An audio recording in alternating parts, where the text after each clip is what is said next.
Meera mall के बाहर खड़ी अपने ड्राइवर का वेट कर रही थी, जो बहुत देर से चाय पीने का बहाना करके चला गया था। मीरा बहुत गुस्से में थी, लेकिन रोड के उस तरफ देखकर उसका मन खिल उठा। वो उसकी कॉलेज की बेस्ट फ्रेंड काजल थी। वो रोड क्रॉस कर जल्दी से भागकर उसके गले लग गई। काजल उसे अचानक से देख हैरान भी हुई और खुश भी। दो दोस्त इतने दिनों के बाद जो मिली थी। कहाँ चली गई थी तू, कितना ढूंढा मैंने तुम्हें। मीरा ने उसके कंधे पर मारते हुए कहा। छोड़कर तू गई ये देश आगे पढ़ने के लिए, काजल ने भी कहा। हाँ यार, और तेरे पास मोबाइल भी नहीं था उस वक्त की टच में रहे हम। चल वो सब छोड़, अभी कहाँ जा रही है, मीरा ने उसका हाथ पकड़कर कहा। वो मोहन लंच करके नहीं जाते तो उनका खाना देने जा रही थी, काजल ने कहा तो मीरा उसे एकटक देखने लगी। ऑरेंज और काले रंग की साड़ी, लंबे घने बालों का जूड़ा, माथे पर छोटी सी बिंदी, मांग में लाल खिला खिला सा सिंदूर और गले में एक मंगलसूत्र। काजल सिंपल से लुक में भी बहुत प्यारी लग रही थी। क्या बात है यार, तू तो पूरी अपनी गृहस्थी में जम गई। कितने दिन हुए शादी को, मीरा ने खुश होकर कहा। 5 साल। एक बेटी है 4 साल की, रिद्धि नाम है। अभी उसे प्ले स्कूल में डाला है, काजल ने मुस्कुराकर कहा। वाह यार, तू तो सेट हो गई अच्छे से, मीरा ने फिर कहा।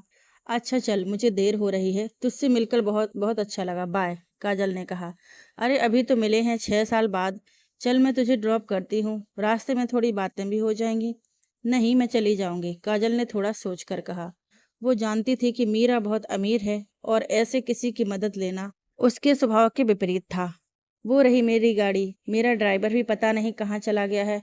कोई ना, चल मैं ड्राइव करूंगी, वैसे भी मेरे पास एक्स्ट्रा चाबी रहती है, मीरा ने उसका हाथ पकड़कर ले जाते हुए कहा। अरे मीरा सुन ना, उनकी शॉप बहुत सकरी गली में है, तेरी इतनी बड़ी गाड़ी नहीं जाएगी। तू एक काम कर, अपना नंबर दे, हम फोन पर बात कर लेंगे, काजल ने कहा तो मीरा उसे ऊपर से नीचे देखने लगी। ऐसे क्या देख रही है, कोई देखेगा तो क्या सोचेगा, काजल ने उसे झिड़कते हुए कहा। अरे तेरा वो अभिमान अब भी चिपका पड़ा है तुझसे, वो ही देख रही थी, मीरा ने कहा तो काजल हंसने लगी। अभिमान नहीं, स्वाभिमान मीरा, तू अब भी नहीं बदली, काजल ने हंसते हुए कहा, उसके सर पर चपत लगाते हुए कहा। लेकिन तू बहुत बदल गई है काजल, तुझे याद नहीं कैसे मैं तेरा टिफिन छीनकर खा जाया करती थी, और आज तू मुझे बड़ी गाड़ी पर ताने मार रही है, मीरा ने कहा तो काजल के फेस पर स्माइल गायब हो गई। अरे नहीं, ऐसी बात नहीं है, काजल ने जल्दी से कहा। वो उसका दिल नहीं दुखाना चाहती थी। ऐसी बात नहीं ना, तो चल अब जल्दी से, मीरा ने जल्दी से मुस्कुराकर कहा और फिर उसका हाथ पकड़कर गाड़ी तक ले आई। तू अब भी पूरी नौटंकी ही है, अपनी शक्ल बनाकर तूने मुझे फिर से मना लिया, काजल ने कहा तो मीरा ने उसके लिए आगे का दरवाजा खोलते हुए नाटकीय अंदाज में कहा। आफ्टर यू मैम, आपकी खिदमत में ये खूबसूरत सी हसीन ड्राइवर हाजिर है। उसकी हरकत पर काजल हंसते हुए गाड़ी में बैठ गई। मीरा भी उसकी हंसी देखकर मुस्कुराते हुए ड्राइविंग सीट पर जाकर बैठ गई। तुम लोगों ने अपना पुराना घर छोड़ दिया, लंदन से वापस आई तो तेरे घर भी गई थी, लेकिन मुझे पता चला कि कुछ साल पहले ही तुम लोग शिफ्ट हो गए थे, मीरा ने गाड़ी स्टार्ट करते हुए कहा। शिफ्ट नहीं किया था, मुझे वो घर छोड़ना पड़ा, काजल कहते हुए खिड़की की तरफ देखने लगी। उसकी आंखें नम थीं। तभी मीरा का फोन बजा तो उसने गाड़ी के ब्लूटूथ से अटैच कर रिसीव किया। हेलो मैडम, आप कहाँ हैं, और गाड़ी भी यहाँ नहीं है, सामने से ड्राइवर ने कहा। आपने देर कर दी भाई साहब, गाड़ी तो लंदन चली गई और मैं भी लंदन में हूँ, गाड़ी तो है नहीं यहाँ पर, तो आप एक काम करो, अपनी हमेशा के लिए छुट्टी कर दो, मीरा ने कहा और फोन काट दिया। उसने ड्राइवर को कुछ कहने का मौका ही नहीं दिया। उसकी बात पर काजल उसे हैरानी से देखने लगी। अब रास्ता बताएगी या इसी तरह घूरेगी, मीरा ने कहा तो काजल ने उसे रास्ता बताया। थोड़ी देर बाद गाड़ी एक चौक पर आकर रुकी। थैंक्स मीरा, अब मैं यहाँ से चली जाऊंगी, काजल ने गाड़ी से उतरते हुए कहा। अरे सबसे जरूरी बात तो बताई ही नहीं मैंने, मीरा ने कहा तो काजल उसे देखने लगी। चल अब यहाँ तक आ ही गए हैं तो तेरे मोहन जी को भी इनविटेशन दे दूंगी, मीरा ने आगे कहा। इनविटेशन किस लिए, काजल ने पूछा। मेरी शादी का बुद्धू, मीरा ने कहा। काजल मुस्कुरा के उसके गले लग गई। इतनी अच्छी बात तू अब बता रही है, काजल ने कहा। बहुत बहुत बधाई हो मीरा, काजल ने आगे कहा। थैंक्स, अब चल तेरे मोहन जी से भी मिल लेती हूँ, मीरा ने कहा तो इस बार काजल ने उसकी बात नहीं काटी। वो दोनों शॉप के रास्ते चल पड़ी। कुछ दूर आकर काजल एक शॉप के भीतर चली गई। मीरा ने देखा वहां आसपास बहुत सारी दुकानें थीं। काजल के पति की कपड़ों की दुकान थी। वो भी भीतर आई तो काजल को एक कुर्सी पर बैठा देख वहां चली गई। शॉप पर मोहन जी किसी को शर्ट का कपड़ा दिखा रहे थे। ये मोहन जी हैं?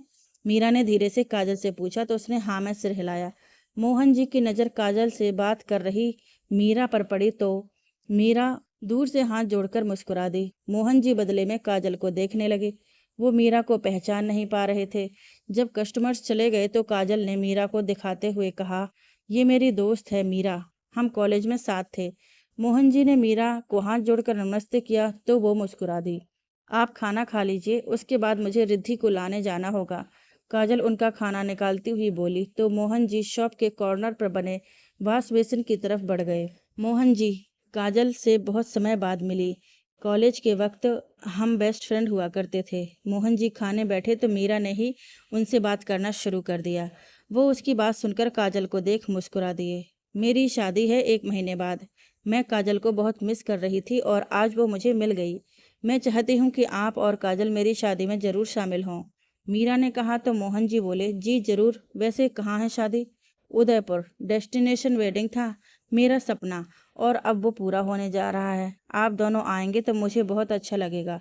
मीरा ने कहा तो दोनों मोहन और काजल एक दूसरे को देखने लगे। अरे शादी का कार्ड मेरी गाड़ी में रखा है, मैं लेकर आती हूँ, मीरा ने कहा और जल्दी से बाहर की ओर भागी। मीरा के जाते ही काजल ने मोहन को मीरा के बारे में बताया कि वो बहुत रिच फैमिली से बिलोंग करती है, लेकिन साथ ही वो एक बहुत अच्छी इंसान भी है। लेकिन हम इतने दूर कैसे जाएंगे काजल, और फिर कुछ अच्छा तोहफा भी देना पड़ेगा। हमारी हालत क्या है वो तो तुमसे बेहतर कोई नहीं जानता। हम सब कैसे अरेंज करेंगे? मोहन ने कहा तो काजल मुस्कुरा दी। मैं मीरा को हैंडल कर लूंगी, आप चिंता ना करें, काजल ने कहा तो मोहन खाने का टिफिन उठा बेसिन की तरफ चले गए। मीरा वापस आई तो उसके हाथ में एक बहुत ही खूबसूरत सा शादी का कार्ड और उसके साथ एक ड्राई फ्रूट के पैकेट मीरा ने आगे बढ़ाकर मोहन के हाथों में रख दिए। आप दोनों को जरूर आना है, मीरा ने कहा तो मोहन जी ने कुछ कहे बिना हाँ में सर हिला दिया। मुझे रिद्धि को उसके स्कूल लेने जाना होगा, अब तुझसे बाद में मिलती हूँ, कहते हुए काजल खड़ी हो गई। अरे अरे रे, तुझे बड़ी जल्दी है मुझसे पीछा छुड़ाने की, मीरा ने कहा। तब तक काजल शॉप से बाहर आ गई। मीरा भी मोहन को देख मुस्कुराती हुई उसके पीछे भागी। सुन ना, अब अपनी बेटी से भी मिला दे, मीरा ने कहा तो काजल बोल पड़ी, बिल्कुल नहीं, अब मैं तेरे साथ नहीं चल रही। अच्छा, भाव क्यों खा रही है? बेटी से ही मिलाने को तो कहा है। फिर मैं उससे कब मिल पाऊंगी? शादी में तू आने वाली नहीं, मीरा ने कहा तो काजल उसे देखने लगी। सुन लिया मैंने सब, और तुझे फोर्स नहीं करने वाली, लेकिन हाँ, शादी के बाद अपने पति के साथ तुझसे मिलने जरूर आऊंगी। अब तो मिला दे अपनी बेटी से, जरा देखूं तो वो तेरे जैसी सीधी सादी है या फिर मेरे जैसी शरारती। मीरा की बातें सुन काजल ने उसे गले लगा लिया। आई एम सॉरी यार, लेकिन हमारी कुछ प्रॉब्लम्स हैं, काजल ने कहा तो मीरा उससे दूर होती हुई बोली, अब मिलाएगी हमारी रिद्धि से? उसकी बातों पर काजल ने मुस्कुराकर हाँ में सिर हिलाया और दोनों गाड़ी की तरफ बढ़ गए। मीरा की गाड़ी के पास कुछ बच्चे झुंड में खड़े थे। मीरा के वहां जाते ही वो सारे वहां से भाग खड़े हुए। मीरा ने ध्यान नहीं दिया, लेकिन उन बच्चों ने शरारत में उसकी गाड़ी के एक टायर की हवा निकाल दी थी। दोनों गाड़ी में बैठे और काजल ने उसे स्कूल का नाम बताया। मीरा ने गाड़ी स्टार्ट कर दी और गाड़ी सड़कों पर चलने लगी। वो दोनों पुराने दिनों की बातें याद कर रही थीं। तभी सामने से एक ट्रक आया जिसके ब्रेक फेल थे। मीरा ने जल्दी से गाड़ी घुमा तो दी, लेकिन गाड़ी के टायर पंचर होने के कारण वो संभल नहीं पाई। थोड़ी आगे जाकर बड़े से पेड़ से गाड़ी टकरा गई। 5 साल बाद। तुमने होमवर्क क्यों नहीं किया रिद्धि? आज आपकी मैम ने बताया कि आप रोज ही होमवर्क नहीं करती हैं, रिद्धि की माँ ने कहा तो वो उसे मुंह चढ़ाकर भाग गई। रात के खाने को जल्दी बना, आज वो खुद ही उसके पास बैठ गई और उसकी सारी कॉपी एक एक करके चेक करने लगी। चलो, आज तुम्हारा सारा होमवर्क करके ही उठूंगी, रिद्धि की माँ ने कहा तो रिद्धि ने पहले मुंह बनाया और फिर धीरे धीरे लिखने लगी। कुछ देर लिखने के बाद ही वो सोने लगी। बिल्कुल नहीं, आज पहले होमवर्क उसके बाद सोना। चलो जल्दी से होमवर्क खत्म करो, उन्होंने कहा तो वो फिर से मन मारकर बैठ गई। तभी मोहन जी घर आए तो रिद्धि भागकर उनकी गोद में चढ़ गई। मोहन जी ने उसे प्यार किया। पापा, माँ मुझे बहुत मारती है, रिद्धि की बात पर वो हैरानी से उसकी माँ को देखने लगे। लेकिन आपने क्या किया बेटा? उन्होंने उसे देखकर फिर पूछा। मैंने तो कुछ भी नहीं किया, मैं तो आपकी अच्छी बेटी हूं ना। लेकिन वो मुझसे प्यार नहीं करती, रिद्धि ने फिर कहा। ऐसा नहीं कहते बेटा, आपकी माँ आपसे बहुत प्यार करती हैं, मोहन जी ने उसे समझाया। नहीं, वो मेरी सौतेली माँ है ना, इसलिए हर वक्त मुझे डांटती हैं और मारती हैं। रिद्धि की बात सुनकर वो हैरान हो गए। आपसे ये सब किसने कहा बेटा? मोहन जी ने कहा तो वो भागकर दूसरे कमरे में चली गई। आप ठीक हैं ना मीरा? मोहन जी ने देखा कि मीरा की आंखें नम थीं। मैं सच में नहीं जानती कि ये बातें मेरी बच्ची के मन में किसने डाली। मैं तो इसे अपनी जान से ज्यादा चाहती हूँ।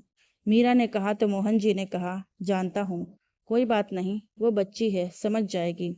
आप मेरा खाना लगा दीजिए, मोहन जी ने कहा तो मीरा किचन की ओर बढ़ गई। उसके बाद से मीरा ने रिद्धि की ज्यादा से ज्यादा परवाह करनी शुरू कर दी। लेकिन उसके और रिद्धि के बीच रिद्धि ने खुद ही एक दीवार सी खड़ी कर दी थी। वो उसकी हर बात सुनती थी, लेकिन बेमन से, और फिर मोहन से उसकी झूठी शिकायतें किया करती थी। समय गुजरता गया और एक दिन उन्हें पता चला कि रिद्धि को मीरा के खिलाफ उसकी बुआ भड़काती है।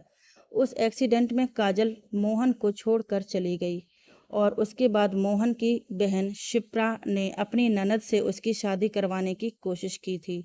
उस वक्त मोहन ने ये कहकर इनकार कर दिया था कि वो रिद्धि को अकेले संभाल लेगा। लेकिन कुछ ही दिनों के बाद जब उसने मीरा से शादी कर ली तो उसे सहन नहीं हुआ और तब से वो रिद्धि के मन में मीरा के खिलाफ गलत बातें घोलती रही। रिद्धि का मन बचपन भरा था, वो मीरा की छोटी सी डांट को भी बुरा मानने लगी थी, या ये कहें कि उसने कभी मीरा को अपनाया ही नहीं। उसके मन में शिप्रा ने ये बात डाल दी थी कि सौतेली माँ कभी अच्छी नहीं होती। सच्चाई का पता चलने पर मोहन ने शिप्रा को खूब बातें सुनाई और फिर भी उससे रिश्ता भी तोड़ दिया।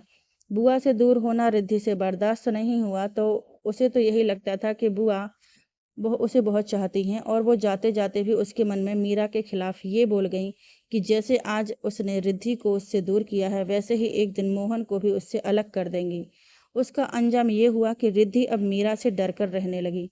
मीरा उसे बहुत प्यार करती, लेकिन उसके मन से उसके पिता के भी दूर चले जाने का डर ना निकाल सकी। ऐसे ही समय निकलता गया और एक माँ बेटी के रिश्ते की कड़वाहट बढ़ती रही। आज रिद्धि के कॉलेज का पहला दिन था। उसने नहाकर एक अच्छा सा सूट पहना और भगवान के को प्रणाम कर मोहन के पैर छू लिए। मोहन ने उसे आशीर्वाद दिया और उसके बाद मीरा की ओर इशारा किया। रिद्धि ने जल्दी से मीरा के पैर छुए। इससे पहले कि मीरा उसके सर पर हाथ रखती, वो जल्दी से उठकर चली गई। मीरा की आंखें एक बार फिर नम हो गईं। आप उसे कुछ कहती क्यों नहीं? मोहन जी ने उनके पास आकर कहा। मैं जब कॉलेज में थी तो मॉम डैड से बहुत जिद किया करती थी और अब वो मेरी सारी जिद पूरी करते थे। मैं भी अपनी बच्ची की हर बात मानना चाहती हूँ, बस वो हर हाल में खुश रहे, मीरा ने कहा। लेकिन मीरा, वो आपसे दूर हो रही है, मोहन जी ने कहा। कोई भी ताकत कभी एक माँ और बच्चे को दूर नहीं कर सकती। मैंने भले ही उसे जन्म ना दिया हो, लेकिन दिल से उसे बेटी माना है। वो मुझसे कभी दूर नहीं जा सकती। मेरा प्यार उसे एक दिन मेरे पास ले आएगा, मीरा ने कहा और किचन की तरफ चली गई। मोहन जी अपना बैग उठाने जाने लगे, तभी उसने फिर आवाज दी, रिद्धि के लिए टिफिन लेते जाइए, उसने नाश्ता भी नहीं किया। आप उसे कॉलेज में दे देना। मीरा की बात पर मोहन जी मुस्कुरा दिए। रिद्धि कॉलेज में थी कि उससे मोहन जी का कॉल आया। उन्होंने गेट पर आकर उसे अपना टिफिन ले जाने को कहा तो वो उनके पास आ गई। क्या पापा, आपको कितनी बार कहा है कि ये सब मत किया करो। स्कूल तक ठीक था, लेकिन ये कॉलेज में, यहाँ सब कैंटीन में ही खाते हैं। मैं ऐसे टिफिन में लेकर जाऊंगी तो सब हंसेंगे मुझ पर, रिद्धि ने चिढ़कर कहा। तेरी माँ को तेरी सेहत की चिंता है बेटा, तू थोड़ा बहुत खा लेना कैंटीन से भी, लेकिन पेट तो घर के खाने से ही भरता है ना। जी ने मुस्कुराकर कहा। हाँ हाँ, उन्हें भी पता नहीं ये झूठे प्यार का नाटक करने में कितना मजा आता है, रिद्धि ने चिढ़कर कहा। रिद्धि, वो माँ है तुम्हारी, मोहन जी ने हल्के गुस्से में कहा तो रिद्धि टिफिन लेकर कॉलेज के अंदर चली गई। क्यों मानी मैंने आपकी बात मीरा? आपकी बेटी की माँ, अपनी बेटी की माँ को तो पा लिया, लेकिन आपने खुद को पूरी तरह से खो दिया। जब आपको पहली बार देखा और आज आप कितना बदल गई हैं, मोहन जी ने जाती हुई रिद्धि को देखकर कहा और फिर अपना स्कूटर स्टार्ट करके अपने शॉप की तरफ बढ़ गए। कुछ दिन ऐसे ही बीत गए। रिद्धि का पढ़ाई में मन उतना नहीं लगता था, लेकिन वो मीरा से दूर रहने के लिए रोज कॉलेज जाती।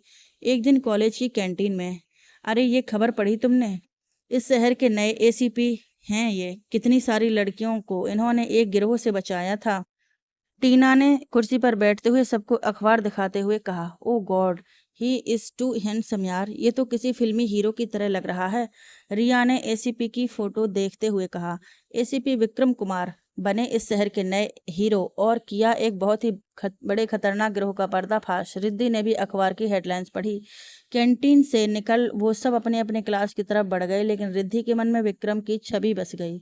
उसने कॉलेज से जाते वक्त अखबार खरीदा और विक्रम की फोटो पर हाथ रख के मुस्कुरा दी। कुछ दिन बीत गए। एक दिन कॉलेज की छुट्टी थी तो मीरा ने उसे अपने साथ मार्केट चलने को कहा।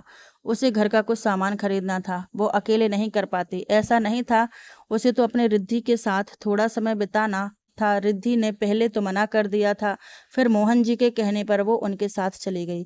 कुछ देर की खरीदारी के बाद वो एक चाट के शॉप पर गए। रिद्धि यहाँ मना न कर सकी क्योंकि पानी पूरी उसके फेवरेट थे। ये बात मीरा भी जानती थी। दोनों ने मन भरकर चाट खाई और इस बीच उन्हें देख बिल्कुल नहीं लगा कि उनमें बिल्कुल भी प्यार नहीं है। वो चाट खाकर आगे बढ़ी ही थी कि मीरा की नज़र रोड के दूसरी तरफ गई। रिद्धि, वो देख, वो आंटी अकेले ही इतना सामान लेकर जा रही हैं, तू जा उनकी मदद कर दे और उन्हें कोई टैक्सी दिला देना। मीरा ने कहा, आप ये महानता का नाटक करते हुए थकती नहीं क्या? रिद्धि ने गुस्से में कहा, तू अपना गुस्सा बाद में दिखा देना, अभी जाना प्लीज। मीरा ने उसके गाल छूते हुए कहा तो वो पैर पटकती हुई वहां से चली गई। मीरा की आंखें भर आईं, रिद्धि की बेरुखी से नहीं बल्कि इसलिए क्योंकि वो आंटी और कोई नहीं, उसकी माँ थी। मोहन से शादी के बाद उसके अपने भी उससे दूर हो गए थे। रिद्धि ने जाकर उनकी मदद की तो उन्होंने उसके सर पर हाथ रखकर उसे ढेरों आशीर्वाद दे डाले। आप ऐसे ही मेरी बेटी को आशीर्वाद नहीं देती मॉम। इसी बहाने आपने मेरी बेटी को अपना आशीर्वाद दे दिया, मीरा ने नम आंखों से कहा। अब घर चले या कोई और काम है? रिद्धि ने आकर कहा तो उसने जल्दी से अपने आंसू पोंछे। रिद्धि ने उनके आंसुओं को देख लिया। वो कुछ बोली नहीं, पर ना जाने क्यों उसे अच्छा नहीं लगा। आज तक मीरा अपने आंसू छिपाती आई थी, लेकिन आज अपनी माँ को देखकर वो खुद को रोक नहीं पाई। उन्होंने एक ऑटो लिया और दोनों उसमें बैठ गईं। आप ठीक है ना? रिद्धि ने उसकी उदासी देख सवाल किया। मीरा को अपने कानों पर यकीन नहीं हुआ। इतने सालों में पहली बार रिद्धि ने उसके प्रति अपना प्यार जताया था। वो भाव विभोर होकर उसके गले लग गई। आज रिद्धि ने उन्हें खुद से दूर नहीं किया। वो चाहती तो थी, पर ना जाने क्यों ना कर सकी। कुछ दिन बीत गए। रिद्धि कॉलेज से घर आ रही थी और रास्ते में बड़े बड़े पत्थर से उसे चोट लग गई। वो दर्द से कराह उठी। आसपास कोई मेडिकल नहीं था, इसलिए उसने पैर में रूमाल बांधा और वहीं एक पेड़ से टिककर खड़ी हो गई। वो किसी ऑटो का वेट करने लगी, लेकिन दोपहर के वक्त उसे कोई ऑटो नहीं दिख रहा था। तभी एक बाइक उसके पास आकर रुकी। उसमें एक से एक लड़का उतरा और हेलमेट उतारकर उसकी तरफ बढ़ा। रिद्धि उसे देखकर हैरान हो गई क्योंकि वो और कोई नहीं, एसीपी विक्रम कुमार था। विक्रम उसके पास आया तो वो खड़ी हो गई। आप यहाँ क्या कर रही हैं? विक्रम ने पूछा तो रिद्धि बोल पड़ी, वो मैं ऑटो का वेट कर रही थी, पर तुम्हारा। विक्रम आगे कुछ कहता उससे पहले ही उसकी नज़र रिद्धि की चोट पर गई। ओ गॉड, इट्स ब्लीडिंग। यहाँ से 1 किलोमीटर की दूरी पर एक हॉस्पिटल है। चलो आप मेरे साथ, विक्रम ने उसकी चिंता जताते हुए कहा तो रिद्धि को अच्छा लगा, लेकिन मैं। रिद्धि ने कहना चाहा, आप डरिए मत, I am a police officer, आप मेरे साथ सेफ हैं। विक्रम ने फिर कहा, मैं जानती हूँ आपको, आपके बारे में मैंने अखबारों में बहुत पढ़ा है। रिद्धि ने कहा तो वो मुस्कुरा दिया। चलिए सही है, मीडिया कहीं तो हमारे काम आई। अब चलिए, आपको चोट लगी है, विक्रम ने कहा। मैं ये कह रही थी कि मेरा घर यहाँ से 10 मिनट की दूरी पर ही है और जख्म भी गहरा नहीं है, रिद्धि ने कहा। ओ, ये कह रही हैं आप कि मैं आपको आपके घर ड्रॉप कर दूं? विक्रम ने उसे देखकर कहा, नहीं, आपको तकलीफ करने की जरूरत नहीं है, मैं मैनेज कर लूंगी। रिद्धि ने थोड़ा असहज होकर कहा, कम ऑन, मैं मजाक कर रहा था, आइए प्लीज। विक्रम ने कहा तो रिद्धि ने अपना कदम बढ़ाया और वो हल्का सा लड़खड़ाई तो विक्रम ने उसके हाथ थाम लिया। रिद्धि उसे देखने लगी। डोंट वरी, अब आपका हाथ थामा है तो आपको गिरने नहीं दूंगा, विक्रम ने कहा तो रिद्धि के मन में गुदगुदी सी हुई। विक्रम के साथ बाइक पर बैठकर उसे ऐसा लग रहा था जैसे हवा में उड़ रही हो। रिद्धि के बताने पर विक्रम ने उसके रिद्धि ने घर के सामने छोड़ दिया। रिद्धि ने विक्रम को जाते देखा और जब वो बहुत दूर चला गया तब उसने अपने घर का दरवाजा खटखटाया। मीरा ने दरवाजा खोला और उसे देख मुस्कुरा दी। अगले ही पल उसकी नज़र रिद्धि की चोट पर गई तो वो घबरा गई। क्या हुआ रिद्धि, तुझे चोट कैसे लगी? मीरा ने घबरा कर कहा तो रिद्धि उन्हें इग्नोर करके घर के भीतर धीरे धीरे चलते हुए आ गई। मीरा घर के भीतर जाकर जल्दी से फर्स्ट एड किट ले आई। उसने जैसे ही रिद्धि के पैर को छुआ, रिद्धि ने उसका हाथ झटक दिया। आप थकती नहीं क्या ये नाटक करते करते? रिद्धि ने गुस्से से कहा तो इस बार मीरा को भी गुस्सा आ गया। अब चुपचाप अगर तुम बैठी नहीं ना तो एक जोरदार थप्पड़ लगाऊंगी। मीरा की बात पर रिद्धि उसे हैरानी से देखने लगी। आज बहुत दिनों के बाद मीरा ने उस पर गुस्सा किया था। अब वो कुछ कह न सकी। मीरा अब नीचे जमीन पर बैठ गई और उसके पैर को अपने पैरों पर रख कर उसका जख्म साफ करने लगी। रिद्धि दर्द से चिल्लाई तो उसने हल्के हल्के फूंक मारना शुरू किया।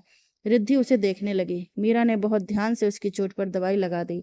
तू यहीं बैठना, हिलना बिल्कुल नहीं, मीरा ने उठते हुए कहा। तो रिद्धि ने हाँ में सिर हिलाया। मीरा जाकर उसके लिए खाना ले आई। उसने थाली मेज पर रखी।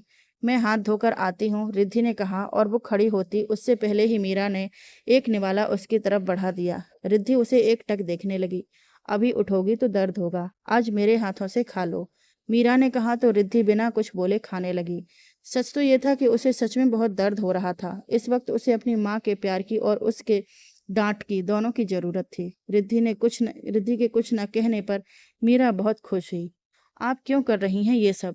आप साबित क्या करना चाहती हैं? यही कि आप मुझसे बहुत प्यार करती हैं। मीरा जब खाली थाली लेकर जाने लगी तो रिद्धि ने कहा, एक माँ को उसका प्यार साबित करने की कोई जरूरत नहीं रिद्धि। मीरा ने मुस्कुराकर कहा, आप माँ नहीं है मेरी, सौतेली माँ हो और दुनिया जानती है सौतेली माँ किसी की सगी नहीं होती।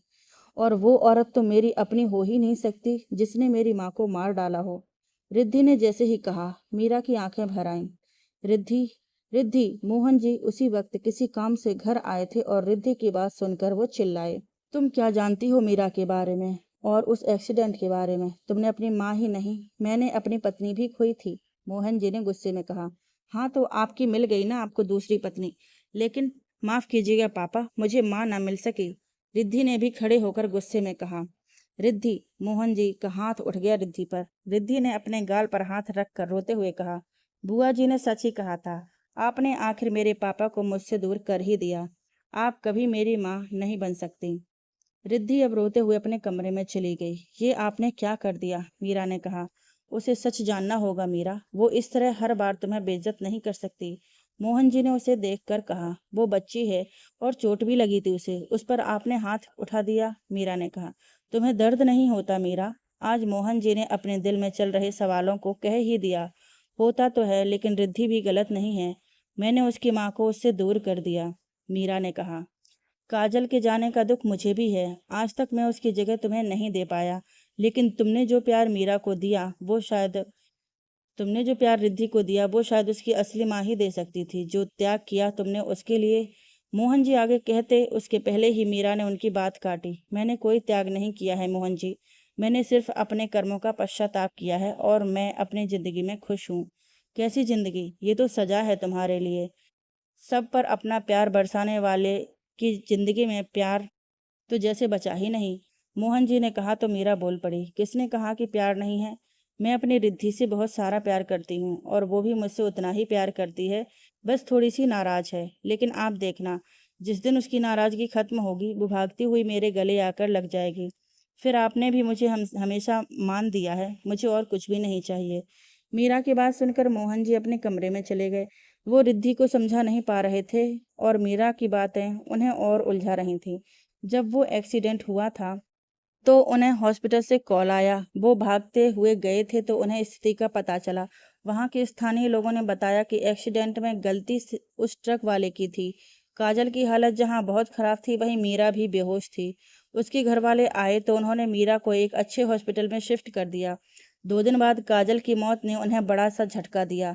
उनकी बहन शिप्रा आई और उन्हें रिद्धि का ख्याल रखने के लिए दूसरी शादी करने की सलाह दी, लेकिन मोहन जी नहीं माने। फिर एक दिन अचानक से मीरा उनके घर आई। उन्हें देख मोहन जी को हैरानी हुई। वो उस वक्त रिद्धि को खाना खिलाने की कोशिश कर रहे थे और रिद्धि बस माँ कहकर रोए जा रही थी। सामने दीवार पर लगी काजल की तस्वीर को देख मीरा को वो एक्सीडेंट याद आ गया। वो बिना कुछ कहे वहां से चली गई, लेकिन फिर कुछ दिनों बाद वो वापस आई। उसने मोहन जी के सामने शादी का प्रस्ताव रखा। वो हैरान हो गई क्योंकि मीरा जैसी अमीर लड़की जिसकी शादी एक अच्छे संपन्न परिवार में एक पढ़े लिखे लड़के से होने जा रही थी, वहां वो क्यों उस विदुर और एक बच्चे के पिता के साथ शादी करना चाहती थी? मोहन जी ने उसे साफ इनकार कर दिया। ऐसा नहीं था कि उसे काजल की मौत का जिम्मेदार मानते थे, लेकिन उन्हें किसी की जरूरत नहीं थी। मीरा ने अंत में उनसे सिर्फ इतना ही कहा कि वो अगर उसे रिद्धि की माँ का दर्जा नहीं दे सकते तो घर में किसी कोने में जगह दे दें। वो बस काजल की कमी रिद्धि की जिंदगी में पूरा करना चाहती थी। वो हैरान थे, लेकिन मीरा अपनी बात पर अड़ी रही। उसके घर वालों ने उसे मना किया तो वह अपना घर छोड़कर सिर्फ 2 कपड़े लेकर उनके घर आ गई। मोहन जी अब कुछ समझ नहीं पा रहे थे और मीरा की जिद के कारण उन दोनों ने एक मंदिर में जाकर शादी कर ली। आज भी वो कभी उसे पत्नी का दर्जा नहीं दे पाए थे।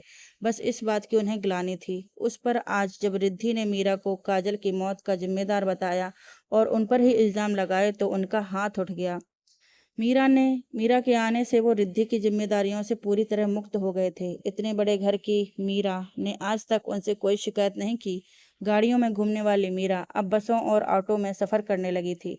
मीरा इसे अपना पश्चाताप मानती थी, क्योंकि अगर उस दिन उसने जिद नहीं की होती काजल को साथ चलने की तो शायद आज काजल जिंदा होती। ये बात उसे हमेशा उस एक्सीडेंट की याद दिला देती। आज भी रिद्धि के शब्द उसके कानों में गूंजने लगे। उसने मोहन जी को तो समझा दिया, लेकिन खुद किचन में आकर फफक कर रो पड़ी।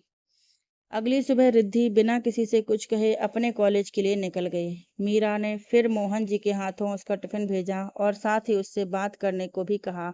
मोहन जी ने जब रिद्धि को कॉल किया तो वो मुस्कुरा दी। वो अपने पापा से बहुत प्यार करती थी। उसके हिसाब से तो उसके अपनों में उसके पास सिर्फ उसके पापा ही थे।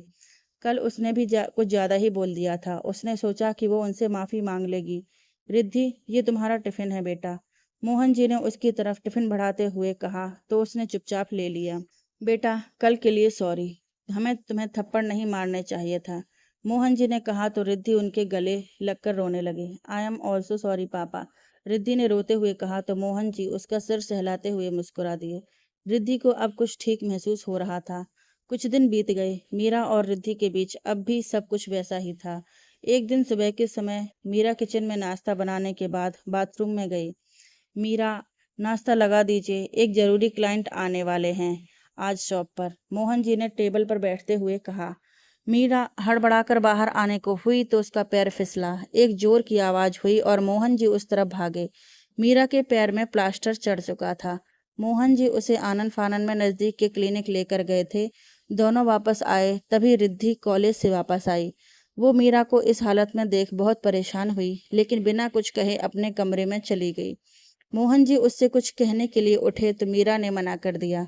सारा दिन मोहन जी उसके साथ ही रहे। अगले दिन उन्हें शॉप पर जाना था, लेकिन मीरा को अकेले छोड़कर वो जाना नहीं चाहते थे। कमरे से बाहर आए तो नाश्ता रिद्धि ने तैयार कर रखा था। वो हैरान हुए। पापा, मैंने 2 प्लेट में नाश्ता लगा दिया है, आप भी खा लीजिए और उन्हें भी दे देना, रिद्धि ने कहा। मोहन जी उससे कुछ कहते इससे पहले उसका फोन बज उठा। हे रिया, नहीं आज कॉलेज नहीं आ रही, यही बताने के लिए तुझे सुबह कॉल किया था पर तूने उठाया ही नहीं। घर में कुछ इमरजेंसी आ गई है। ओके चल, बाद में बात करती हूँ, रिद्धि ने कहकर कॉल कट कर दिया और अपना नाश्ता करने लगी। मोहन जी उसके सर पर हाथ रखकर मुस्कुरा दिए और फिर मीरा का नाश्ता लेकर कमरे में चले गए।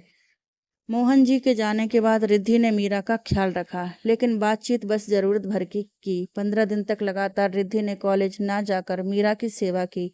मीरा को अपने संस्कारों पर बहुत फक्र हो रहा था। भले ही रिद्धि उससे नाराज थी, लेकिन उन सब बातों को छोड़ वो उसके साथ रही। ये दिन मीरा के लिए बहुत स्पेशल थे। मीरा के ठीक होने के बाद रिद्धि कॉलेज गई। उस दिन कॉलेज से वापस आते वक्त उसे विक्रम मिला। आप घर जा रही हैं ना, चलिए मैं आपको ड्रॉप कर देता हूँ, विक्रम ने कहा तो वो कुछ सोचने लगी। मेरा घर पास में ही है सर, और आज मुझे कोई चोट नहीं लगी, मैं खुद चली जाऊंगी, थैंक्स, रिद्धि ने सीधे सीधे कहा और जाने लगी। रिद्धि, मुझे तुमसे कुछ बात करनी है, विक्रम ने आवाज दी तो वह रुक कर उसे देखने लगी। ऐसे मत देखिए प्लीज, मैं कुछ नहीं कह नहीं पाऊंगा, विक्रम ने कहा तो वो मुस्कुरा कर नीचे देखने लगी। कुछ समय पहले मैं मार्केट गया था। वहाँ एक बूढ़ी औरत अकेले ही बहुत सारा सामान उठाए जा रही थी। मैंने उनकी हेल्प करनी चाहिए, लेकिन उसके पहले ही तुमने उनकी मदद की, विक्रम ने कहा तो रिद्धि को वो दिन याद आ गया। आपको उस दिन पहली बार देखा था, आप मुझे बहुत अच्छी लगी। उसके बाद मैंने आपको आपके कॉलेज के बाहर देखा जब आपको चोट लगी थी। उस दिन आप मेरी बाइक पर बैठी तो ऐसा लगा कि सारी जिंदगी आप मेरे साथ ऐसे ही रहें, विक्रम ने कहा तो रिद्धि उसे हैरानी से देखने लगी। I like you Riddhi, and I think I love you. Vikram कहता जा रहा था और रिद्धि को तो जैसे अपने कानों पर विश्वास ही नहीं हो रहा था। आप कुछ कह नहीं रही, आप चाहें तो मुझे ना भी कर सकती हैं। विक्रम ने आगे कहा तो रिद्धि को हंसी आ गई। कोई बेवकूफ़ी होगी जो आपको ना कहेगी, रिद्धि ने मुस्कुराकर कहा तो विक्रम उसे देखने लगा। उसने उसके गले में बाहें डालते हुए सवाल किया, इसका मतलब आपने मेरे प्रपोजल को स्वीकार कर लिया? आपने प्रपोज किया कब? रिद्धि ने उसकी आंखों में देखकर कहा तो वो मुस्कुरा दिया। तो अब कर देते हैं Riddhi, will you marry me? Vikram ने उसकी आंखों में देखकर कहा तो उसने खुश होकर हाँ में सिर हिलाया और उसके गले लग गई। पापा, मुझे आपसे कुछ बात करनी है, रिद्धि ने रात के खाने के बाद मोहन जी से कहा तो वो उसे देखने लगे। रिद्धि ने एक अखबार उनके सामने रख दिया जिसमें विक्रम की तस्वीर थी। ये क्या है रिद्धि? मोहन जी अखबार देख बोले। पापा, आपने इनके बारे में सुना होगा, रिद्धि ने कहा तो मोहन जी ने हाँ में सिर हिलाया। मीरा वहीं खड़ी उनकी बातें सुन रही थी। ये मुझसे शादी करना चाहते हैं और मैं भी यही चाहती हूँ, रिद्धि ने सीधे सीधे अपनी बात कह दी। मोहन जी कभी उसे देखते तो कभी विक्रम की तस्वीर को देखते। उन्होंने पलटकर मीरा को देखा तो उसने मुस्कुराकर हाँ में सर हिलाया। मोहन जी अब रिद्धि को देख मुस्कुरा दिए तो रिद्धि खुश होकर उनके गले लग गई। उसने विक्रम को सब बताया तो वो बहुत खुश हुआ। अब विक्रम को भी अपने घर पर बात करनी थी। उसका परिवार बहुत रिच था, उसे समझ नहीं आ रहा था कि वह क्या करे। तब उसे अपने प्रशांत चाचू का ख्याल आया। उसने उन्हें कॉल करके सब बताया तो उन्होंने उसके मॉम डैड से बात करना तय किया।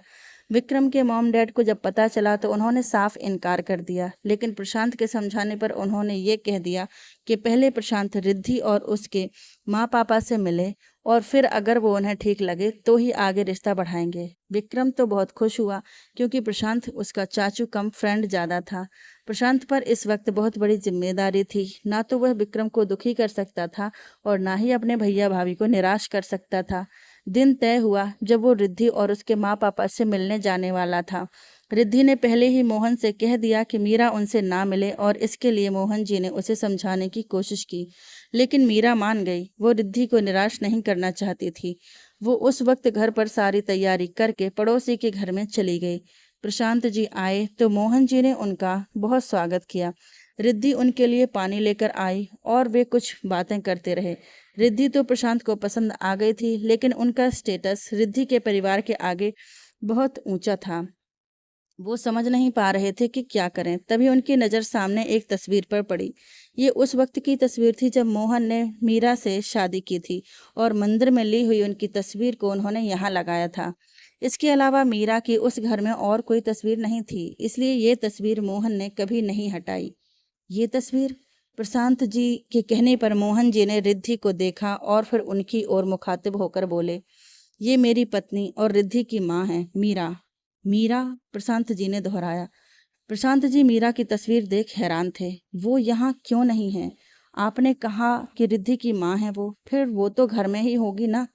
प्रशांत जी ने कहा तो रिद्धि ने नजरें झुका ली। वो हमारे पड़ोस में एक महिला की तबीयत अचानक खराब हो गई तो उन्हें जाना पड़ा, वरना वो यहीं होती। देखिए ना, सारा नाश्ता वो खुद ही आपके लिए बनाकर गई हैं।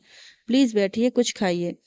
मोहन जी कुछ सोचकर बोले, जी वो तो खाने वाला हूँ, आप मीरा को जी को बुला लीजिए, उनसे मिले बिना मैं यहाँ से नहीं जाऊंगा। प्रशांत जी ने सोफे पर बैठते हुए कहा तो मोहन जी और रिद्धि एक दूसरे को देखने लगे। रिद्धि, जाकर अपनी माँ को बुला लो, मोहन जी ने कहा तो रिद्धि को ना चाहते हुए भी जाना पड़ा। रिद्धि के बुलाने पर मीरा ना नहीं कह पाई, लेकिन वो इस बात से अनजान थी कि आज उसका अतीत उसके सामने आने वाला है। मीरा घर आई और प्रशांत जी के आगे हाथ जोड़कर उन्हें नमस्ते किया। तुम भूल गई ना मुझे? प्रशांत जी ने कहा तो मीरा के साथ मोहन और रिद्धि भी हैरान हो गए। मीरा अब उन्हें पहचान चुकी थी तो रिद्धि को भी भीतर जाने को कह दिया। रिद्धि प्रशांत जी के सामने उनकी बात काट न सकी और अपने कमरे में चली गई। मोहन जी भी हैरान थे। ये प्रशांत कुमार है मोहन जी, मीरा ने कहा, वो जिनसे मेरी शादी तय हुई थी, मीरा ने आगे कहा। मोहन जी उन्हें हैरानी से देखने लगे। तुमसे इस तरह मिलूंगा नहीं सोचा था मीरा, प्रशांत जी ने कहा तो मीरा हल्के से मुस्कुरा दी। मोहन जी कैसे रिएक्ट करें उन्हें कुछ समझ नहीं आया। कुछ देर की बातचीत के बाद प्रशांत जी चले गए। दरवाजा बंद करने की आवाज से रिद्धि बाहर आ गई। विक्रम जी के चाचू चले गए पापा, उसने आते हुए कहा तो मोहन जी ने हाँ में सिर हिलाया। आप उन्हें पहले से जानती थी? रिद्धि ने मीरा से सवाल किया तो वो सोचने लगी कि क्या कहे। वो हमारी जान पहचान थी बस, मीरा ने कहा। पता नहीं, अगर इस बार मेरी खुशियां आपके कारण बर्बाद हुई तो आपको कभी अपनी शक्ल नहीं दिखाऊंगी, रिद्धि ने कहा तो मोहन जी चिल्ला उठे। रिद्धि, तुमसे कितनी बार कहा है कि मीरा जी से तमीज से बात किया करो, वो माँ है तुम्हारी। हाँ, तो मैंने भी तो आपसे कई बार कहा है कि ये मेरी माँ नहीं, सौतेली माँ है। ये कोई प्यार नहीं करती मुझसे, सिर्फ दिखावा करती हैं बस। जरूर विक्रम के चाचू को इनकी असलियत पता होगी, तभी वो मुझसे मिले बिना चले गए, रिद्धि ने गुस्से से कहा और फिर उदास होकर अपने कमरे में चली गई। विक्रम ने उसे कॉल किया और कहा कि चाचू ने उससे कुछ नहीं कहा। वो कह रहे थे कि इस बारे में सीधा उसके मॉम डैड से ही बात करेंगे। रिद्धि के मन में अब ये बात बैठ गई कि अब ये रिश्ता नहीं होगा। वो तकिए में मुंह छुपाकर रोने लगी। अगले दिन रिद्धि फिर से कॉलेज बिना खाए चली गई। मीरा ने फिर से मोहन जी के हाथों उसका टिफिन भेजने की बात की, लेकिन मोहन जी ने ये कहकर मना कर दिया कि वो हर बार रिद्धि की बदतमीजी बर्दाश्त नहीं करेंगे। मीरा सोचने लगी, जब वो खुद दुल्हन बनने जा रही थी तो उसने भी कितने सपने देखे थे। रिद्धि के मन की बात वो समझ सकती थी। उस एक्सीडेंट के बाद उसने एक बेटी, एक पत्नी और एक माँ के रिश्ते के बीच माँ के रिश्ते को चुना। अब इतने सालों में वो पूरी तरह से रिद्धि की माँ बन चुकी थी और कोई रिश्ता उसने ना निभाया था और ना ही उसे इस बात का कोई अफसोस था। वो टिफिन पैक कर खुद ही रिद्धि के कॉलेज के लिए निकल गई। उसने बाहर से उसे कॉल किया तो रिद्धि ने फोन रिसीव नहीं किया। तभी उससे कोई टकराया। वो विक्रम था। सॉरी आंटी, मैंने देखा नहीं, विक्रम ने कहा। इट्स ओके बेटा, आप रिद्धि से मिलने आए थे, मीरा ने कहा तो वो चौंक गया। आप मुझे जानती हैं और रिद्धि को भी, विक्रम ने आश्चर्य से कहा तो वो मुस्कुरा दी। जी, मैं उसकी माँ हूँ, मीरा ने जैसे ही कहा विक्रम ने जल्दी से उसके पैर छू लिए। विक्रम के संस्कार देख मीरा को रिद्धि की पसंद पर नाज हुआ। आपसे मिलकर बहुत अच्छा लगा आंटी, मैं आपको बता नहीं सकता कि आपसे मिलकर कितना खुश हूँ। रिद्धि को ये बात बताने आया था कि मेरे घर वाले हमारे रिश्ते के लिए मान गए हैं, पर आप मुझे यहाँ मिली हैं तो आपको बता दिया, विक्रम ने खुश होकर कहा। रिद्धि ये सुनकर बहुत खुश होगी। आप एक काम करेंगे मेरा, मीरा ने ये सुनकर खुश होकर कहा। जी आंटी, आपको पूछने की जरूरत नहीं है, आप बस ऑर्डर कीजिए, विक्रम ने कहा।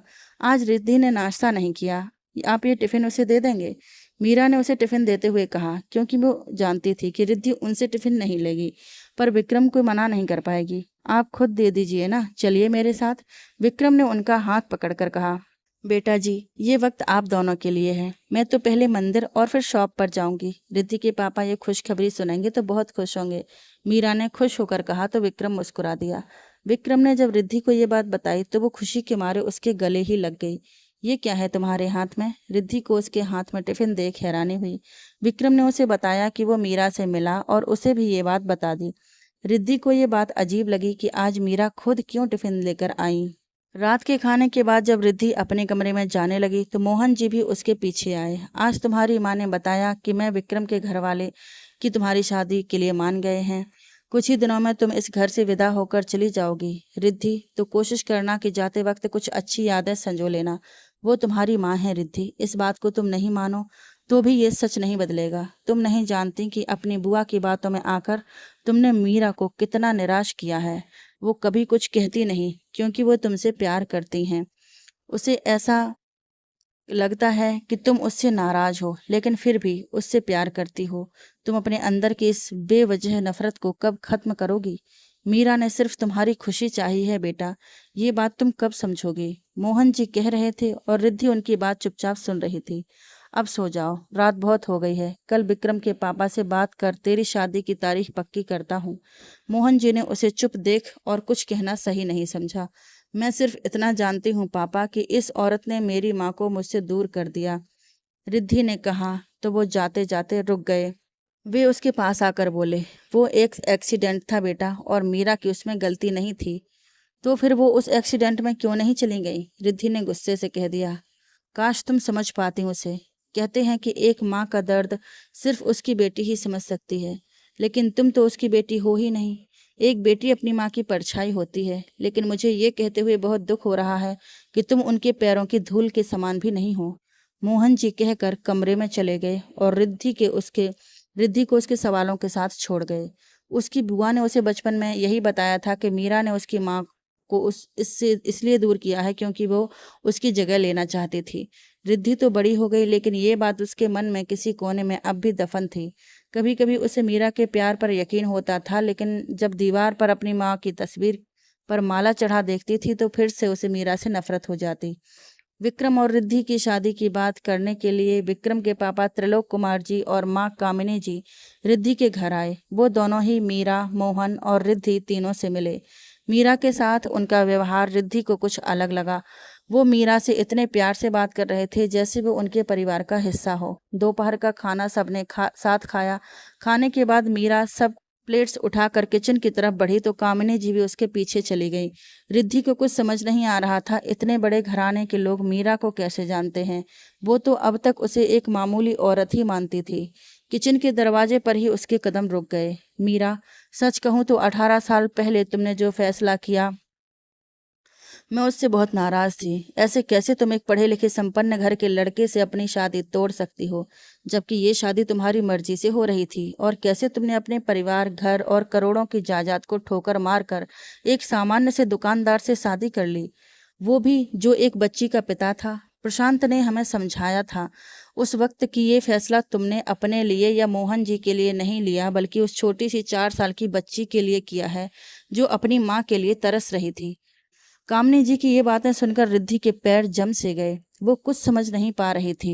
जब तुमने प्रशांत से अपनी शादी तोड़ी, उस वक्त मुझे तुम दुनिया की सबसे बड़ी बेवकूफ लगी थी, कामनी ने आगे कहा तो रिद्धि हैरान हो गई। उसे प्रशांत का मीरा की तस्वीर देखकर उसे पहचानना सब याद आने लगा। लेकिन आज रिद्धि को देख रही हूं तो ऐसा लगता है कि तुम्हारा फैसला बिल्कुल सही था।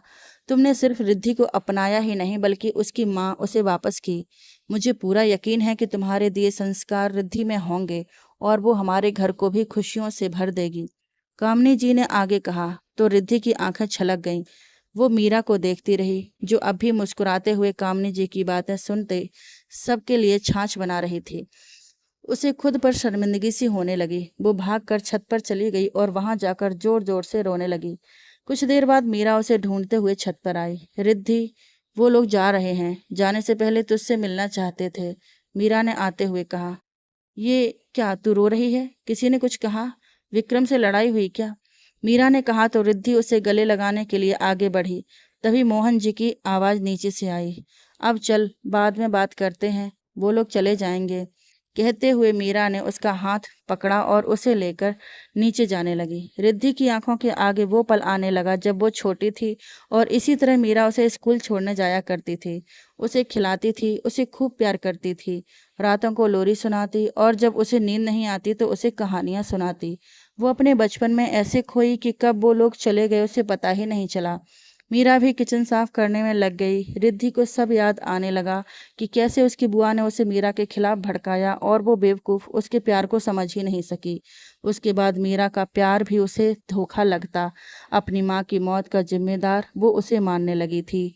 उसके अलावा उसे कुछ नजर ही नहीं आता था। रात को जब वो खाने पर नहीं आई तो मोहन जी उसके कमरे में उसे बुलाने गए। वो वहां नहीं थी तो वो छत पर चले गए। रिद्धि, चलो बेटा, खाना खा लो, मोहन जी ने कहा और फिर जाने लगे। पापा, आपने मीरा माँ से शादी क्यों की? रिद्धि ने कहा तो मोहन जी उसे हैरानी से देखने लगे। आज मैंने माँ और कामिनी आंटी के बीच की बातें सुनी, रिद्धि ने आगे कहा और फिर वो सारी बातें बता दी। मोहन जी वो सब सुनकर मुस्कुरा दिए। आपने उन्हें रोका क्यों नहीं पापा? वो कैसे सिर्फ मेरे लिए अपनी जिंदगी बर्बाद कर सकती हैं? रिद्धि चीख पड़ी। और मैं बेवकूफ उनके निस्वार्थ प्यार को समझ न सकी। कहते हुए रिद्धि रोने लगी। मोहन जी ने उसे अपने सीने से लगा लिया तो वो जोर जोर से रोने लगी। मीरा उसी वक्त छत पर आई। उसे लगा कि रिद्धि शादी के बाद चली जाएगी, इसलिए रो रही है। उसने बाप बेटी के बीच जाना सही नहीं समझा और नीचे चली गई। मैंने उसे बहुत समझाया था बेटा, लेकिन उसने तो जैसे जिद पकड़ के रखी थी कि वो एक और काजल को अपनी माँ के लिए रोते नहीं देख सकती, मोहन जी ने कहा तो रिद्धि उन्हें देखने लगी। काजल की माँ जब वो छोटी थी तभी उसे छोड़कर चली गई। उसकी चाची थी, लेकिन वो हमेशा उसे अनाथ जैसा सलूक करती थी। उसके पापा काम के सिलसिले में ज़्यादातर बाहर ही रहते थे। उन्हें इस बात का पता नहीं था, लेकिन काजल ने मीरा को कॉलेज में सब बताया था। जब एक्सीडेंट के बाद वो हमारे घर आई तो काजल की तस्वीर दीवार पर देखकर रो पड़ी। उसके बाद उसने तुम्हें भी अपनी माँ के लिए रोते देखा। रह रहकर उसे रोती हुई काजल का चेहरा याद आ जाता। उसने मुझसे कहा कि काजल उसके सपने में आई थी और वो कह रही थी कि उसने उसकी बेटी से उसकी माँ छीन ली। ये सब उसके मन का वहम था। मैंने उसे बहुत समझाया, लेकिन उसकी जिद के आगे मुझे झुकना पड़ा। वो तुमसे बहुत प्यार करती है रिद्धि। तुम्हारे लिए उसने अपने सपनों को, अपने अपनों को, अपनी ख्वाहिशों को, अपने दिल के जज्बातों को खुद से दूर कर दिया। सिर्फ अपने अंदर की माँ को जिंदा रखा उसने, वरना वो मीरा तो काजल के साथ ही इस दुनिया से चली गई। मोहन जी कहते जा रहे थे और रिद्धि की आंखों से आंसू बहते जा रहे थे। तभी रिद्धि का फोन बजा। विक्रम का कॉल देखकर मोहन जी रिद्धि के सिर पर हाथ फेरकर नीचे चले गए। रिद्धि ने जल्दी से आंसू पोंछे, फिर उसका सिर सहलाकर इतने दिनों बाद रिद्धि को सब बताकर उनके मन का बोझ हल्का हो गया था। कुछ दिनों के बाद मीरा जी सुबह उठी तो किचन में आवाज सुन भागी। उन्हें लगा बिल्ली है, लेकिन ये तो उनकी रिद्धि थी जो बहुत लगन से खाना बना रही थी। रिद्धि, इतना कुछ क्यों बना रही हो? कुछ स्पेशल है क्या? कोई आ रहा है? मीरा ने किचन में ढेर सारी डिशेस देखकर सवाल किया तो रिद्धि जवाब में मुस्कुरा दी। मीरा को आजकल रिद्धि का स्वभाव कुछ समझ में नहीं आ रहा था। रिद्धि ने गुस्सा करना जैसे बंद कर दिया था। मैं तुम्हारी कुछ मदद करूं? कहकर मीरा जी ने करछी उठाई तो रिद्धि ने जल्दी से कहा, बिल्कुल नहीं, आप रहने दो। आज सारा खाना मैं बनाऊंगी। आप बस जाकर तैयार हो जाओ और पापा से कहिए कि वो भी तैयार हो जाएं। लेकिन बेटा, कौन आ रहा है? मीरा ने सवाल किया। उफ, आप कितने सवाल पूछती हैं। जाकर जल्दी से तैयार हो जाइए, वो लोग आते ही होंगे। रिद्धि ने फिर कहा। बेटा, तुम भी तो तैयार हो जाओ, मीरा ने फिर कहा। वो तो आपसे मिलने आ रहे हैं, फिर मैं क्यों? ओके, आप कह रही हैं तो मैं भी तैयार हो जाऊंगी। फिलहाल तो आप जाकर तैयार हो जाइए, रिद्धि ने कहा तो मीरा जी उसे देखते हुई कमरे में चली गईं। एक मिनट रुकिए, कहकर रिद्धि अपने रूम में भागी। मीरा कुछ कहती उससे पहले ही वो वापस आई और 2 पैकेट्स उसके हाथ में पकड़ा दिए। आप दोनों आज यही पहनना, रिद्धि ने कहा। लेकिन रिद्धि, ये तो बता दो कि कौन आ रहा है, मीरा ने फिर कहा तो रिद्धि उसके गले लग गई। मीरा की आंखें नम देख वो उसके आंसू पोंछने बोली, अब आपको और नहीं रोने दूंगी, और जो आ रहे हैं उनके सामने तो बिल्कुल मत रोना, वरना वो सोचेंगे कि मैंने आपको रुलाया है। मीरा समझ गई, विक्रम जी के घर वाले आ रहे हैं ना। लेकिन बेटा, तू भी तैयार हो ना फिर जल्दी से, मीरा ने कहा तो रिद्धि ने अपने माथे पर हाथ रख लिया। उसने अब जबरदस्ती मीरा को कमरे में भेजा। मीरा आज बहुत दिनों के बाद ऐसे तैयार हुई थी। उसे बहुत अजीब लग रहा था, लेकिन वो रिद्धि को ना नहीं कह पाई। उस पर रिद्धि ने उसे थोड़ा सा मेकअप भी लगाया। मोहन जी भी हैरान थे, क्योंकि उन्हें भी नहीं पता था कि रिद्धि के मन में क्या चल रहा है। दरवाजे की बेल सुन रिद्धि दरवाजे की ओर भागी। सामने विक्रम को देख रिद्धि ने आंखों ही आंखों में कुछ बातें की। मुझे पता था कि विक्रम जी आने वाले हैं। बेटा, उन्हें अंदर तो आने दे, मीरा ने विक्रम को देख मुस्कुराकर कहा। माँ, आज आप उनसे मिलने वाली हैं जिनका साथ आपने मेरे लिए छोड़ दिया, रिद्धि ने कहा तो मीरा उसे हैरानी से देखने लगी। आपने मेरे लिए अपने जीवन के 2 खूबसूरत और सबसे ज्यादा प्यारे लोगों का साथ छोड़ दिया। वो रूठ गए थे आपसे, लेकिन बहुत प्यार भी तो करते हैं, रिद्धि कह रही थी और मीरा की आंखें बहने लगीं।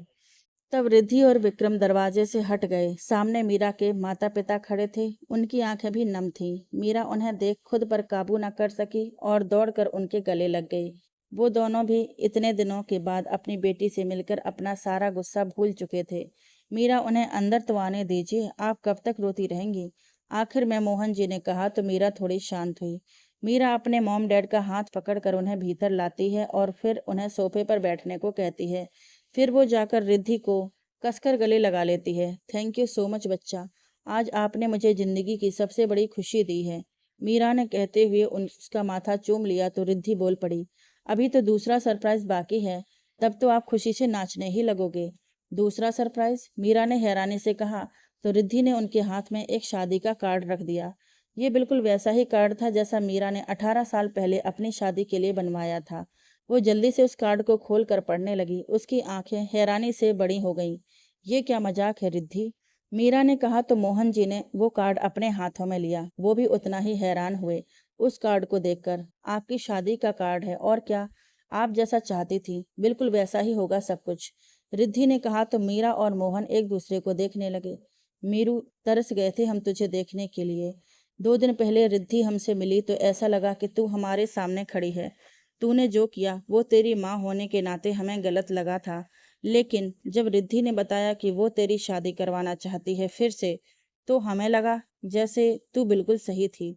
तूने जिसके लिए अपने सपनों का त्याग किया, आज वो तेरे सारे सपने पूरे करना चाहती है। हमें गर्व है तुम पर मीरू, और तुम्हारी बेटी पर भी। मीरा की माँ ने कहा तो मीरा मुस्कुरा दी। वो रिद्धि का हाथ पकड़ कर बोली, तूने ये सब सोचा मेरे लिए तो उतना ही काफी है बेटा। ये डेस्टिनेशन शादी वगैरह तुम बच्चों के लिए ठीक है। हम ना तेरी शादी वैसे ही करेंगे, और मैं अपने सारे सपने उसी में जी लूंगी। बिल्कुल नहीं, शादी तो आपकी ही होगी, और भी वैसे भी बिल्कुल वैसी ही जैसा आप चाहती थी। रिद्धि ने फिर कहा। रिद्धि, शायद तुम्हारी माँ को सिर्फ शादी नहीं, दूल्हा भी सेम चाहिए, प्रशांत जी ने आते हुए कहा। मीरा, मैं तो तैयार हूँ। मोहन जी, आपको अपने लिए कोई दूसरी दुल्हन ढूंढनी होगी, प्रशांत जी ने फिर मुस्कुराकर कहा तो मीरा जी उसे आंखें दिखाने लगे। मुझे कुछ मीरा से बात करनी है। मोहन जी के इतना कहते ही सब शांत हो गए। थोड़ी देर बाद मोहन जी और मीरा छत पर खड़े थे। आप कुछ कहना चाहते थे? बहुत देर तक मोहन जी को चुप देख मीरा ने ही बात शुरू की। मीरा, हमारी शादी आपकी जिद के कारण हुई थी।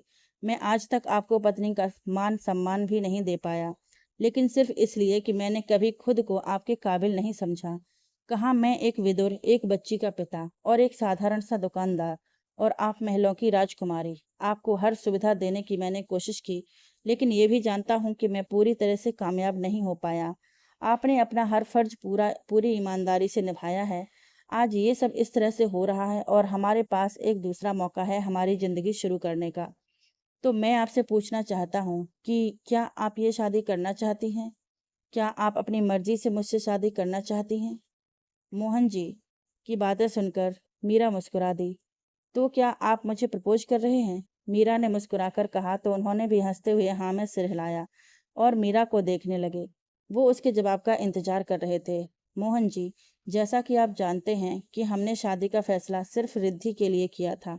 इन 18 सालों में आपने मुझे और मैंने आपको संभाला है। मुझे आज भी याद है जब मेरे पैर में फ्रैक्चर हुआ था तो आप सारा दिन मेरा ख्याल रखते थे, मुझे बेड से हिलने भी नहीं दिया। ये एक पत्नी के लिए सबसे हसीन पल होते हैं, जब उसका पति उसकी इतनी परवाह करता है। आपको मैं कुछ पाकर मैं खुद को भाग्यशाली समझती हूँ। इससे ज्यादा भी नहीं कह सकती, मीरा ने कहा और मोहन जी के गले लग गई। मोहन जी ने भी आज उन्हें थाम लिया। तभी रिद्धि और विक्रम वहां आ गए और उन्हें देखकर जोर जोर से ताली बजाने लगे। रिद्धि तो नाचने भी लगी। मीरा ने शर्माते हुए रिद्धि को गले लगा लिया। रिद्धि की कोशिश सफल हुई। बीते सालों में उसने जो गलतियां की उसकी भरपाई सी कर रही थी। सबकी आंखों से आंसू बहे जा रहे थे, पर ये खुशी के आंसू थे। रिद्धि, ये सब किस लिए बेटा? मीरा जी ने कहा। आप दुनिया की बेस्ट माँ हो, और इस एक रिश्ते को निभाने के लिए आप खुद को भूल भी गईं। मुझे बहुत गर्व है खुद पर कि आप मेरी माँ हो। मैंने आपको हर बार सौतेली माँ कहकर आपका अपमान किया है ना, लेकिन सच तो ये है कि माँ कभी सगी या सौतेली नहीं होती। माँ सिर्फ माँ होती है, और सौतेली माँ अगर आप जैसी हो तो मैं प्रार्थना करूंगी गणेश जी से कि हर बिन माँ के बच्चे को आप जैसे सौतेली माँ मिले, रिद्धि ने कहा और मीरा के गले लग गई। आज माँ बेटी के रिश्ते की सारी कड़वाहट दूर हो गई थी। सच ही कहा है रिद्धि ने, माँ सिर्फ माँ होती है।